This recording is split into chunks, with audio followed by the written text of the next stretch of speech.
All right, guys. Hello and welcome to this week's episode of the Results Loading Podcast hosted by Prosperous AI. Today we have a very special guest, a mutual friend in Lane Goedhart, COO at Knowsmoke. Lane, looking forward to having you on the pod today, man. Really excited about this episode. Thanks so much for being on. Absolutely. This is a pleasure and always good to talk to you, man. Yeah, certainly, man. Certainly. Well, great to see you. Looking forward to getting into it here. With that being said, talk to me a little bit about Knowsmoke. I know you had an extensive background before joining the company, but what are we doing here? What is the idea behind Knowsmoke, and tell us a little bit about what you guys have going on there in year 3 of its existence at this point. Yeah. So plain and simple, we manufacture and distribute single-use rapid test kits that detect nicotine residue on common living environments, whether it be in a home or a vehicle. And the products themselves are used by a variety of different companies and different markets, whether it be property management, car dealerships, rental car companies, police departments.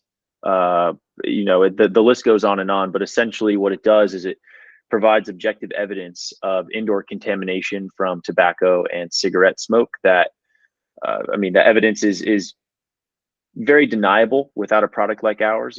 Odor you can't capture and take into a courtroom to evict somebody or charge a financial penalty. So providing that proof is really significant in the process of using one of our products in a variety of environments.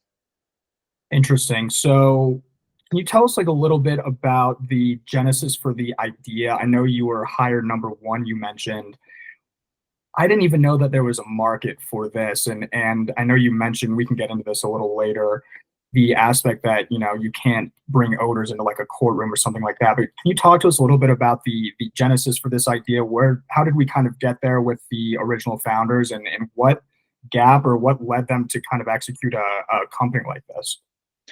Yeah, so our background is rooted in the car business. My colleague, who is also a very close friend of mine, who I've known since I was probably 11 or 12 years old, his family owns a rather large auto group in California that combined is about 16 car dealerships, I believe, up the coast of California. And in 2020, I was working for a SaaS company in Los Angeles called Cloud Kitchens, and I was responsible for selling software to restaurants. And that didn't last through the COVID pandemic, like so many other people. Had to find other alternative options for work. And after a few months of just kind of sitting around waiting for the job market to, I guess, lighten up and find new opportunities, I couldn't find anything. COVID lasted a lot longer than we had thought it would. So I reached out to this friend of mine who I knew his family had a large business, and I said, "Hey, I'd like to think of myself as a talented salesman. Maybe I could come in and sell cars for the rest of the year or until I'm able to find, opportunities that fit my need better." And they're like, "Yeah, for sure." So I went and I sold Maseratis and Van Nuys for his family, and I did that for about 9 months, both at a Maserati store and a Jeep store. And at the time, he was the general sales manager at one of these stores, and we were spending a lot of time together at work. And he was pretty passionate about this idea that he had, which was giving rental car companies and fleet companies the ability to prove objectively when someone was to smoke in the car, because there's a debated factor of depreciation that comes with smoke contamination in a vehicle. Because people drive rental cars like they stole them, right? They don't care. It's not theirs. They really have no regard for the condition of the car. So I'm not a technical guy. My partner, Nathan, is not a technical guy. We had a rough business plan, an idea of what the perfect technology would look like and how it would work, but we didn't know how to build it. So we had to, and at the time, Nathan had already applied to Y Combinator with his idea and rough business plan. We were rejected the first round. We've applied 3 times thus far. Obviously rejected all 3 times. But YC has these chat rooms that allow founders to connect with other founders who maybe are lacking technical skills or the facilities or the assets to build the product or solution that they have in mind. So we found the third partner, Habibe Turfan, who is based in Istanbul, Turkey, and she's got a background in advanced material sciences and manufacturing and product development. And she had pretty much a government-sponsored lab in Istanbul where she was producing products that were along the lines of like fire extinguishers and like kind of advanced materials around that type of market. And then we were off to the races. In about a year and a half after that, we had a viable product that we could put in the market and start collecting feedback on. And up until that point, through that year and a half, it was pretty much her building products and then sending them to the United States, and then me going around and testing vehicles to see how this product works. I would take a lot of notes. I would put it in the hands of consumers and videotape them using the product, answer questions, just get general kind of reactions to how this would work. And that led us to where we are now. The product is a lot different than it once looked like. I think we put out about 170 iterations of the actual device itself. Just like Thomas Edison, right? You know, how many times did it take him to build the light bulb? That's kind of what we went through. And yeah, that's kind of what's led us to now. And our customers, like I told you before, we do a lot of business with public housing authorities, Section 8 rental properties, high-rise apartment buildings. We work with a number of car dealerships across the country. Prominent rental car companies like Enterprise use our products more isolated here in Southern California, where we can be present for field tests and such. But that's the story. Fantastic. So it sounds like ultimately its main use case is to enforce, like, if a smoking rule is violated, and an apartment or a rental car company is like, hey, you smoked on our property, or you smoked in our car, or what have you, you owe us like the $150 fine. And they say, oh no, that wasn't us. This is actually enforceable in a court of law. And you can go and say, hey, like, they can say, hey, we actually have actual evidence. We have actual proof because of the Knowsmoke product, essentially, correct? Exactly. So that was the vision of the product that we had 3 years ago was a color changing patch that was pretty small and concealable that you could hide in a vehicle somewhere. Very similar to if you've ever heard about the technology that's inside of an iPhone or a smartphone that can prove if the phone has been exposed to water damage. It like changes color to show that it's been saturated with some sort of fluid. It was similar to that, where smoke was to come in contact with this fabric or fiber, and it would change color, and that would be the evidence that you'd need.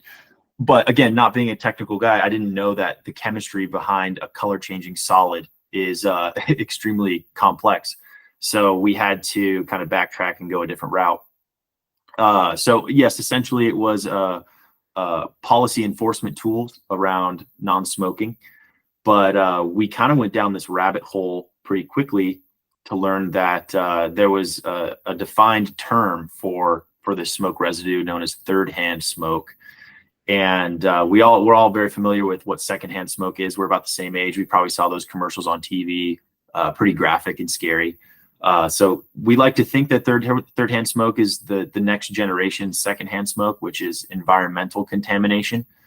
And there's a whole body of research, thousands of references from prominent universities and research institutions on this specific topic. And that's opened up a whole number of opportunities for us. But ultimately, yes, it's a way for people to protect their assets from people not abiding by the rules, and then historically being able to get away with it because evidence is really hard to find, or at least concrete evidence is hard to find. Yeah, absolutely. Especially when it comes to odor, and it's like, well, how do you know it wasn't the guy who rented the car before me, for example, or what have you? So no, and it's fantastic just because it's enforceable, and they can say, we actually have proof, like the fine is enforceable, but yeah. Does the product itself have to be present when the nicotine or cigarette or smoking device is being consumed, or how does that work? I mean, like, does it need to be present at the time that it's being consumed, or can you run a test afterwards, or what does the process actually like physically look like?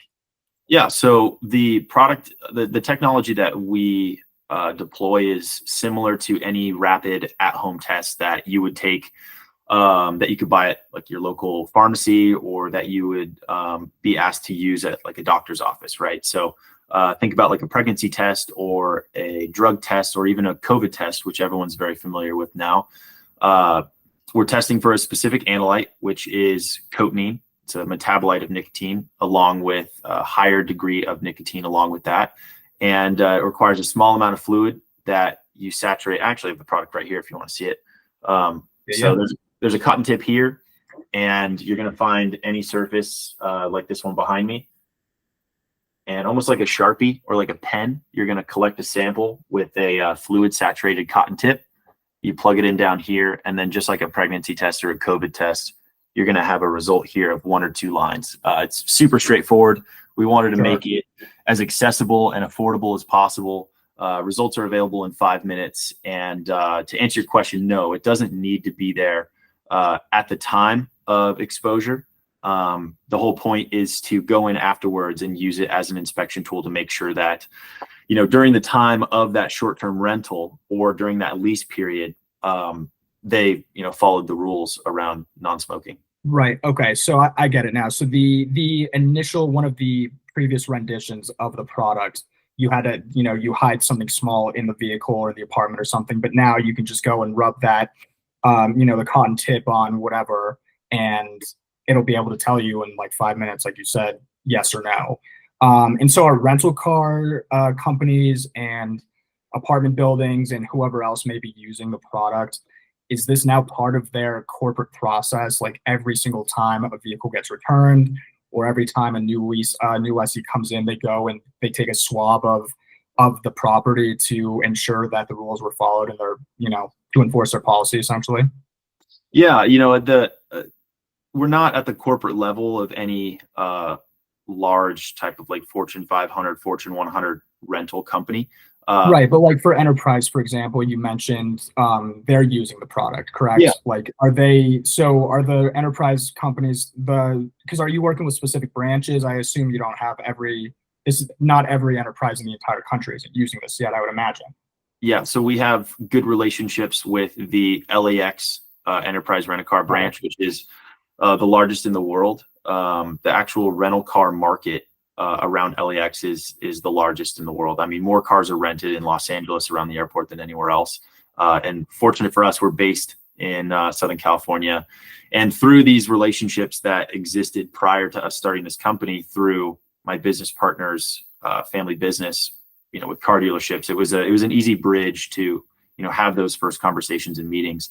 But, you know, if the theme of the podcast is like challenges associated with kind of the rise of growing a business or the process, we've definitely had large opportunities inquire and come to us.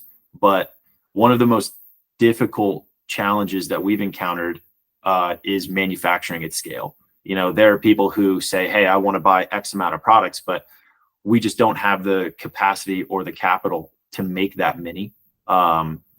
So we've had to kind of stair step growth, and you know, only sell what we're able to make. And it's kind of it's a double-bladed sword where you can only sell how much you can make, but you need to sell more to make more type thing. So coming from software sales, that's something I wasn't familiar with, and I had to learn pretty quickly. Right, especially not having to deal with supply chain. And as COO, obviously that lands on your plate. So, you know, scaling is one of the most difficult things that startups deal with. So do you guys have, like, what is the messaging then from the sales side and the operational standpoint when you don't want to overcommit because you don't have the supply, but you want to continue the growth that you guys are kind of projected at, just given that there is the demand that you guys are seeing, especially in the, you know, the regional territory that you guys are attacking now? Like, how, you know, speaking of challenges, how are you guys addressing that? And how are you planning on scaling, especially in terms of the supply chain issue that you just mentioned? So the way that we tackle it is we just keep a modest inventory, probably a 60-day kind of inventory on hand, at least here domestically in Southern California. Like I'm in our main office right now in Costa Mesa, but we have 60 days worth of inventory here at all times, plus another 30 days of inventory either being made or stored at our facilities and our labs over in Istanbul. And we feel comfortable with the accounting of keeping 90 days of inventory on hand at all times. Obviously, if an enterprise opportunity was to come along, the expectations of your customer are the ones that you set initially. So if I was to talk to kind of a whale prospect, meaning, they're a large business with a big problem that we can solve, I'm very honest and upfront with them saying, hey, if you needed to buy 250, 500, 1,000 units, that's something we could fulfill right away. But if you were looking to place an order of 1,000 or more units, say 5,000, 10,000, that's something that we're going to have to fulfill probably within 6 weeks, 6 to 8 weeks. And we're going to need some sort of like 25% deposit to kind of pay for those raw materials and pay for the production cycle of those products. I would love more than nothing. I'd love to get phone calls from enterprise clients all the time saying they want 10,000 units. But most of our customers right now are purchasing test kits in bulk quantities, looking anywhere between like 50 to 250 units, which I can just pull off the shelf and deliver no problem same day. But we have had instances where people want so many test kits and we kind of have to pump the brakes and tell them like, look, we're still a small company, give us some time. Yeah. Well, startup world, it's a good problem to have, but, over promising and under delivering is, as one of the worst things you can do, especially as a young company and a small company. So, definitely a good call on your guys' part in terms of managing those expectations. I've heard a lot of horror stories across all industries, several stories of which have been told here on this podcast about taking on too much than you can handle, obviously biting off more than you can chew. And then, you just end up with a frustrated customer who doesn't want to come back because they're not able to fulfill it, especially given a product that's single use. They're coming over from Turkey. You got a lot on your plate to manage and not only managing expectations, but managing the freight and, the getting the raw materials over there and, getting lead times set correctly and setting those expectations. It's a lot to manage for sure.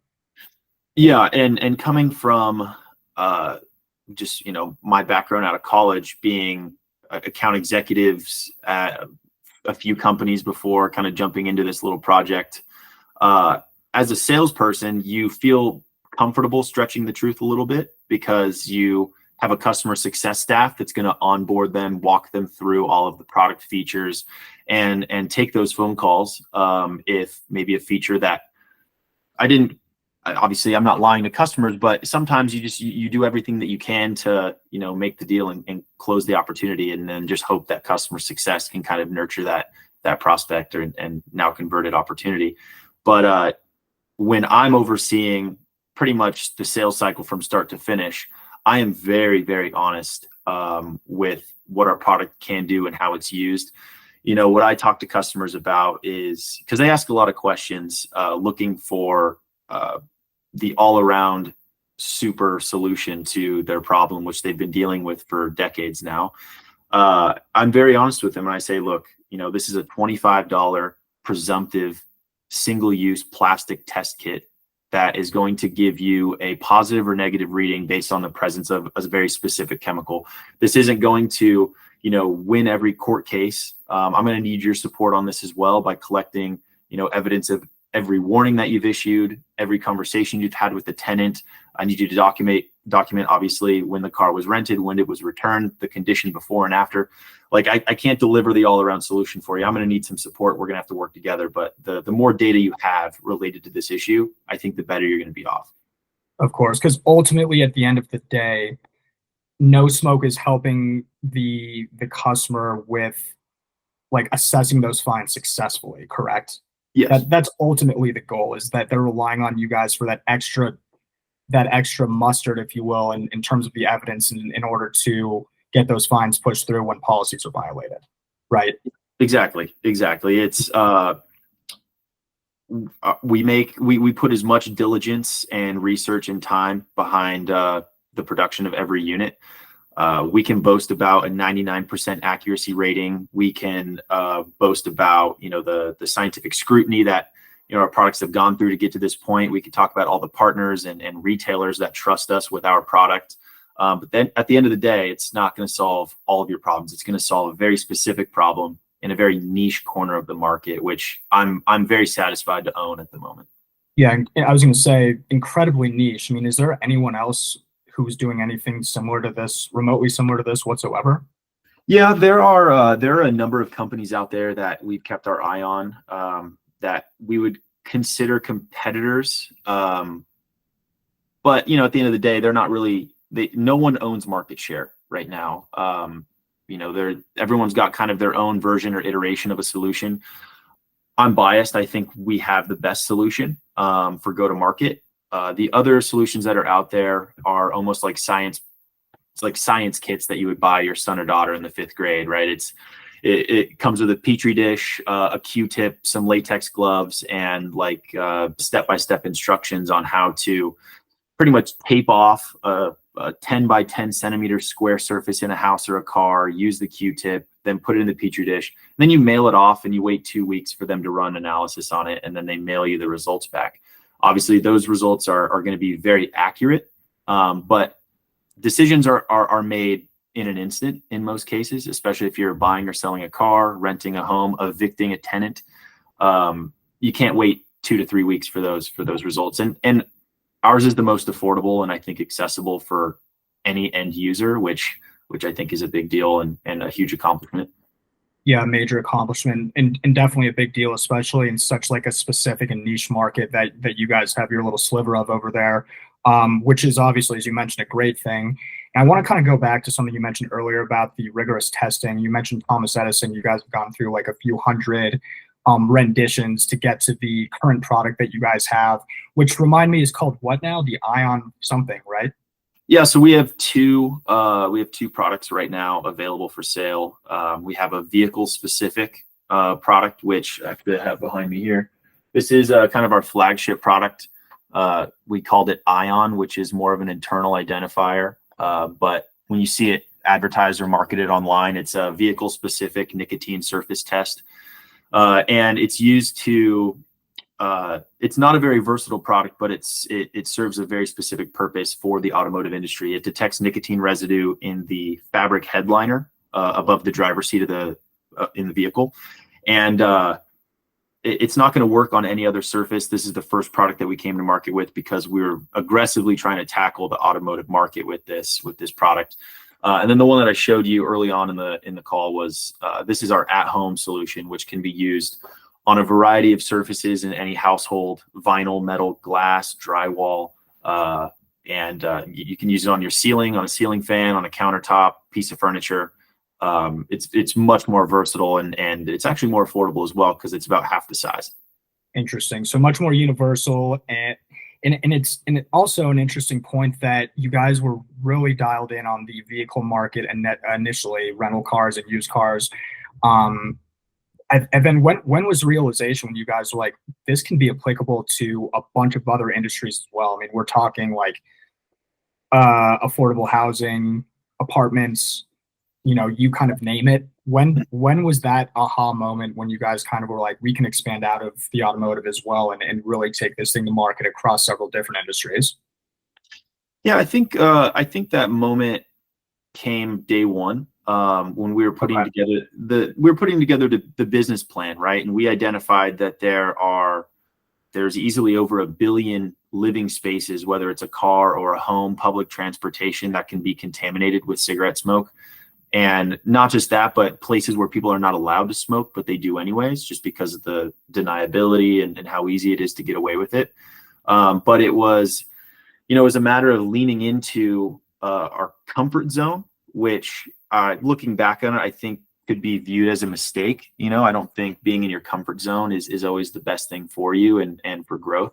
But our cap table is it's made up of automotive executives and professionals, people who have deep roots to the automotive business. Obviously, my business partner's family owns a large auto group, and we had access to thousands of cars for field testing and for, I guess, just growing the business and kind of building the foundation of what we are now. But along the way, we started receiving organic inquiries from all types of customers, right? All types of individuals and professional backgrounds saying, hey, I found your product online through a simple Google search, or I found your social media page. And I want to know, can I use this on curtains in my house? Can I use this on my son's clothing because I think he smokes cigarettes or he vapes? Can I use this on my couch or a couch that I'm looking to buy? We've received some wild inquiries, and the answer, unfortunately, was always no, because it's a very specific test for a very specific circumstance. And I think it just became time to, kind of diversify and branch out and start answering these inquiries with a bit more positivity and hope, saying, hey, we have a product on the way. We had a wait list with a few hundred signups, mostly people from public housing or property management companies. And of those iterations that we made, we were able to remain dynamic throughout that first 2 years and even until today, because we built all of our prototypes, and we even went to market, even with some of the retailers that we work with a 3D printed model. So the 3D printed models allowed us to make overnight changes in case certain things, maybe, if I ran into issues in the field and I would talk to customers and they would make recommendations, or I'd observe how they use the product, I can go back with notes and they plug in a new code and they print out a new product pretty much within a couple hours. So that allowed us to, kind of stay ahead of the curve. And then once we established like the best model we could possibly build, that's when we got into mass manufacturing using injection molds, where, everything kind of fell apart. And it took months and months to learn how to do that. But yeah, it's been a crazy process building these things. Yeah, it sounds like it, man. It's really a fascinating story, just because you'd never think about what do you even call the market that you guys are in? It's like the third hand smoke, right? Third hand smoke preventative market or something like that. Yeah, third hand smoke is, I'm cursed with knowledge. I would say that, I don't have a PhD or a technical background, but if you were to find, the 50 people in the world who at least know about third hand smoke, I'm one of the experts, right? Or like one of those 50 people in the world who know the most about this subject. So it's very dear to me. I grew up in a household where I had grandparents who smoked indoors. My siblings and I had allergies and skin issues and stuff that went away as we grew up and kind of moved out and lived our own lives. So it's very close to me, but third hand smoke is not a very marketable term. We invested a good amount of money in building a business around third hand smoke when we identified it as a problem, and something the public should be more aware of. But if anything, it leaves you open to people don't like third hand smoke. It's up for your own interpretation, right? Think about the people in the 80s or 90s who first heard about secondhand smoke and thought it was a load of BS, right? I'm dealing with that next generation, the sons and daughters of those people who hear about a term like third hand smoke and they've got this very libertarian mindset, like, don't tread on me, I'm going to smoke wherever I want to, get that, leftist nonsense out of here kind of attitude. So that's something that we learned. And I guess to answer your question, the market we're going after is just short-term rentals or asset transfer from a buyer to a seller. Got it. And with that being said, Lane, you mentioned something earlier that I thought was really interesting about individuals asking, hey, like, I want to buy this couch and make sure it hasn't been smoked on, or I don't know if my son's smoking cigarettes. You guys don't sell to consumer, right? You're B2B mainly. It's the bulk of our business is B2B, but we could a mom, like you couldn't sell one unit, like one of those devices to like a mom, right? You guys want to sell in quantity to like the enterprises of the world or property management companies. You wouldn't just sell like one single unit to a consumer, or would you? Are you moving and looking to be a B2B and a B2C company? Yeah, so we focus a lot of our attention and resources on B2B sales. We do want those enterprise clients. We do want to sell cases of these products, but you can go buy a 2-pack of these on Amazon. You can buy them at Walmart, at Home Depot. We're in the final stages of onboarding with Target. So it is very much an end consumer product for people who maybe own 1 or 2 rental properties, or maybe they're a property manager, or maybe they're buying a home, and along with having that home inspected for lead, asbestos, and mold, they also want to make sure that the 60-year-old property that they're purchasing to move their family into wasn't smoked in. You can buy them, and they're very affordable online and through these retailers. Yeah, no, I didn't even realize you guys were in those retailers, which is fantastic because it does a lot for you, right? I mean, brand recognition, marketability, you start to see it around town, and it's like, wow, that's actually a great idea. Look how easy it is to use. It's like a COVID test, and it could come in handy at any point, whether you own a property or not. It's really, I'm blown away by how slept on it seems like it is, but how relevant it really can be, especially in days like today when smoking is so frowned upon. But there is that percentage of people who still are highly addicted to nicotine and choose to smoke cigarettes wherever they want. So I'm glad you guys have really dialed in on this niche market and have found success there. Yeah, and to be super clear, we obviously, no one on the team is advocating for nicotine use or tobacco use. Like, we're pretty staunch advocates for anti-smoking policy and initiatives. We don't care if you smoke cigarettes or if you use tobacco products. We really don't. Live your life, make the choices that you feel you want to make, but just don't smoke where you're not allowed to, and don't put other people in harm's way who sign a lease at an apartment building that advertises to be smoke free, but then the office doesn't do anything about it when people complain of smoke odor in the hallway, or don't rent a car that has the no smoking sticker on it and then just walk away scot-free because the company can't prove it was you. Take some ownership and some accountability, and smoke in your own home or wherever it's allowed. Yeah, well, especially when it doesn't belong to you, or like even a leased car, which you're going to return anyway, or a rental car. I mean, what about hotels? Like, hotels kind of the same situation, I would imagine, right? They really don't like that. I mean, I think everyone has at least experienced one time checking into a hotel room, and it's like, what the heck? Someone is definitely smoking cigarettes in here. Like, that's definitely not acceptable either. Yeah, it's brutal, man. We could get into kind of the specifics of like, we've gone down the rabbit hole of so many different use cases, and like hotels specifically are tough when they advertise like non-smoking and smoking sections of the hotel. I mean, the building itself is sharing one like air filtration system. So essentially, if someone's smoking in one room enough or over time, that smoke and those chemicals associated with it are going to travel around the building and be circulated, especially like casino hotels.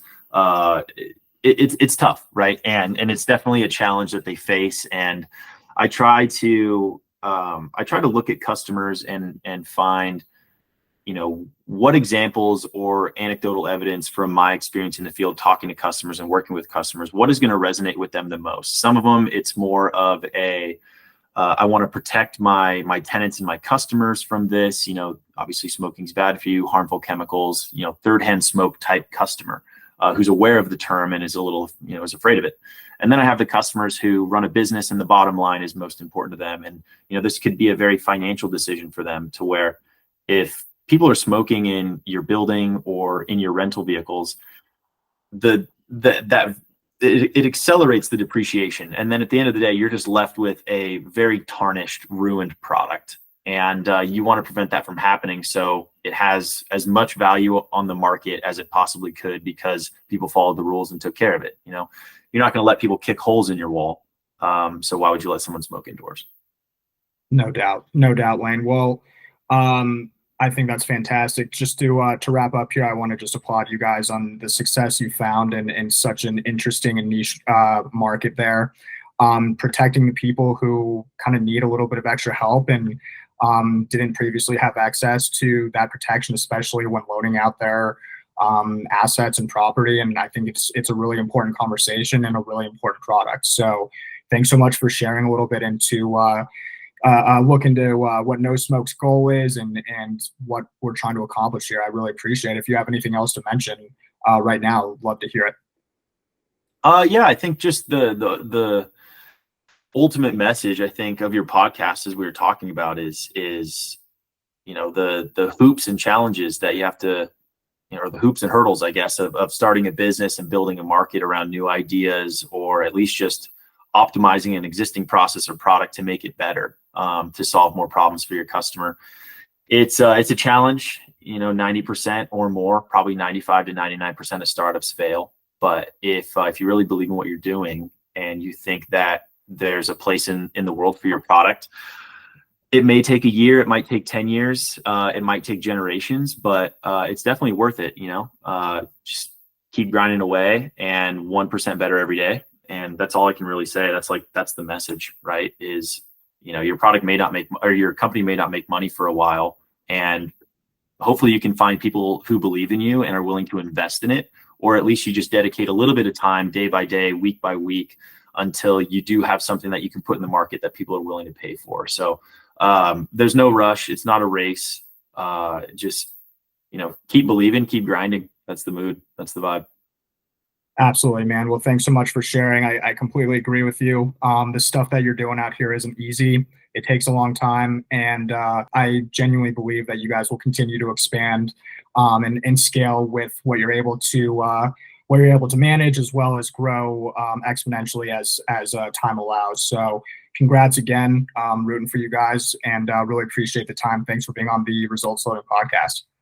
Absolutely, Michael. Thank you so much for having me, and hope to see you in person again soon. Likewise, man. Talk to you soon. All right. Cheers, man.